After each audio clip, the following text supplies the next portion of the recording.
Okay, super quick video on Honda Comstar aluminum wheels. These came out in the 1970s on a whole bunch of different Honda bikes, and they were a replacement for spoked wheels.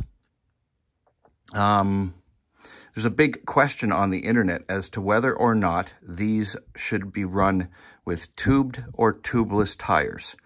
And no one seems to have the definitive answer. I looked it up for a couple hours a few months ago when I first put the tubeless tires on these wheels, and I wasn't sure if you could do that. And I found an article from Honda of North America from 1978, and it says specifically that the Comstar wheels are designed to use either tubed or tubeless. So you can use either one safely on these rims. Most rims will say tubeless somewhere on the rim if they're meant for tubeless tires. These do not.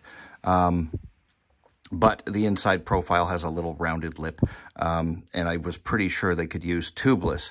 But I do have the definitive answer now, and I'm going to post a picture of the little tiny, I'll post a snapshot of the little tiny article from Honda North America from, I think it was 1978, and these wheels are safe for either way. You want to go tubed, you want to go tubeless, fine, either one. Honda used both from the factory. I think they first used tubeless on the CX500, but the rims themselves were designed to go either way. So hopefully that clears up a lot of the misinformation out there on the internet. Thank you very much for watching.